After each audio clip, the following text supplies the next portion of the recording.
Hello everyone, welcome to the channel. I hope आप सब ठीक होंगे। आज का जो हमारा टॉपिक है that is important MCQs of public administration of the 6th semester batch 2018 and the backlog batches of 2016 and 17। क्योंकि बहुत सारी मैसेजेस आ रही थी कि पब्लिक एडमिनिस्ट्रेशन के ऊपर वीडियो बनाओ, तो फाइनली मैंने वीडियो लाया है। ठीक है, इसके बावजूद मैंने ऑलरेडी पब्लिक एडमिनिस्ट्रेशन के ऊपर 4 वीडियोज़ को अपलोड किया है, यानी 4 वीडियोज़ अपलोड किए हैं इसके रिगार्डिंग। तो अगर आपने उन वीडियोज़ को अभी तक नहीं देखा है, आप मेरे प्लेलिस्ट में जाके उन वीडियोज़ को चेकआउट कर सकते हो। ठीक है, इसके बावजूद आप मुझे फॉलो कर सकते हो सोशल मीडिया हैंडलर्स पर। तो वीडियो को शुरू करने से पहले जो भी हमारे चैनल पर नए हैं, चैनल को सब्सक्राइब कीजिए और साथ में जो बेल आइकन होता है उसको भी दबा दीजिए, ताकि जब भी हम कोई नया वीडियो अपलोड करेंगे उसकी नोटिफिकेशन आपको ऑन टाइम मिलेगी। तो चलिए आज का वीडियो स्टार्ट करते हैं क्वेश्चन नंबर 1 से। Question number 1 is audit of a state government is, यानी इस क्वेश्चन में हमने ये बताना है कि जो स्टेट गवर्नमेंट का ऑडिट होता है वो क्या होता है। क्या ये स्टेट सब्जेक्ट होता है, क्या ये यूनियन सब्जेक्ट होता है, या फिर कंकरेंट लिस्ट, या इनमें से कोई भी नहीं। तो इसका जो करेक्ट आंसर है वो है option number B, union subject. यानी audit of a state government is a union subject. इसके बावजूद जो ऑडिट होता है स्टेट गवर्नमेंट का, it includes the accounts of state government. ठीक है, यानी स्टेट गवर्नमेंट के जो अकाउंट्स होते हैं ये किस में इंक्लूड होते हैं, audit of a state government. Okay, option number B is the correct answer for this question. Next question की ओर बढ़ेंगे, क्वेश्चन नंबर 2 की ओर। Question number 2 is in which year the committee on public undertakings constituted by the Lok Sabha.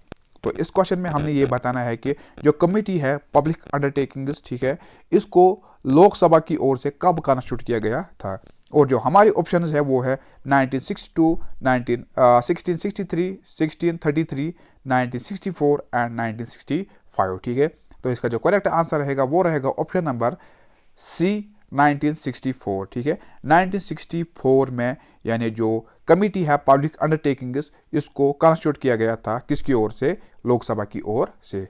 1964 is the correct answer for this question. Next question is question number 3, position classification is the classification of. इस question में हमने ये बताना है कि जो position classification होती है ये किस चीज़ की क्लासिफिकेशन होती है, ये किस तरह की क्लासिफिकेशन होती है। क्या ये सैलरीज की क्लासिफिकेशन होती है, क्या ये ड्यूटीज़ की क्लासिफिकेशन होती है, डिपार्टमेंट्स की, या फिर इनमें से कोई भी नहीं। तो इसका जो करेक्ट आंसर रहेगा वो रहेगा ऑप्शन नंबर बी, यानी ड्यूटीज़। जो पोजीशन क्लासिफिकेशन होती है ये ड्यूटीज़ की क्लासिफिकेशन होती है। Option number B is the correct answer for this question. ये जो क्वेश्चंस मैं यहाँ पे डिस्कस कर रहा हूँ ये सारे क्वेश्चंस आए थे किस, जो बैच 2017 का पेपर हुआ था। ठीक है, यानी जो लास्ट ईयर पेपर हुआ था किसका, बैच 2017 का, उसमें सारे क्वेश्चंस ये पूछे गए थे। ठीक है, उन्हीं को मैं यहाँ पे डिस्कस कर रहा हूँ। Next question is question number 4, when did planning commission came up in India. तो इस क्वेश्चन में हमने ये बताना है कि जो प्लानिंग कमीशन है इंडिया की, इसको कब सेटअप किया गया था, यानी इंडिया में इसको कब सेटअप किया गया था, बनाया कब गया था इसको। ठीक है, तो इसका जो करेक्ट आंसर है वो रहेगा ऑप्शन नंबर बी, 1950, यानी 1950 में इसको बनाया गया था। ठीक है, तो आप सबको पता होना चाहिए कि जो चेयरपर्सन होते हैं इसके, ठीक है, यानी जो चेयरपर्सन होता है किसका, प्लानिंग कमीशन का, वो होता है PM of that very country, यानी prime minister of that very country. अगर हम बात करेंगे इंडिया की, तो इसका जो चेयरपर्सन रहेगा वो रहेगा प्राइम मिनिस्टर। यानी प्राइम मिनिस्टर कौन है आज के, तो वो है नरेंद्र मोदी। ओके, तो इसके बाद जो ये प्लानिंग कमीशन है इसका नाम चेंज किया गया था इन द ईयर ऑफ 2014 में, यानी 2014 में इसका नाम चेंज किया गया था। जब पहली बार नरेंद्र मोदी प्राइम मिनिस्टर बने थे तो उन्होंने इसका नाम क्या रखा था, नीति आयोग। ओके, आप सबको ये पता होगा।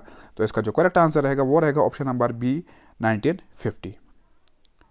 Next question is who among the following supported the integral view of public administration. तो इस क्वेश्चन में हमने ये बताना है कि जो integral view of public administration है इसको किसने सपोर्ट किया था। तो सबसे पहले आपको पता होना चाहिए कि जो पब्लिक एडमिनिस्ट्रेशन है इसके 2 तरह के व्यूज़ होते हैं, यानी पॉइंट ऑफ व्यू, जो इसके व्यू पॉइंट ऑफ व्यू है वो 2 तरह के हैं। एक है इंटीग्रल पॉइंट ऑफ व्यू, दूसरा है मैजेरियल पॉइंट ऑफ व्यू। ओके, तो इस क्वेश्चन में हमने ये बताना है कि जो इंटीग्रल व्यू पॉइंट है, ठीक है, किसका, पब्लिक एडमिनिस्ट्रेशन का, तो इसको सपोर्ट किसने किया था। क्या वो एल डी वाइट थे, रिगस गोस्वामी, या इनमें से कोई भी नहीं। तो अकॉर्डिंग टू दिस क्वेश्चन, इस क्वेश्चन के मुताबिक जो हमें यहाँ पे बताना है दैट इज कि जो इंटीग्रल व्यू पॉइंट है एडमिनिस्ट्रेशन, पब्लिक एडमिनिस्ट्रेशन का, इसको किसने सपोर्ट किया था दिए गए ऑप्शंस में, ठीक है। तो दैट वाज LD वाइट, यानी option number A is the correct answer for this question. Okay, next question is PMO was created in.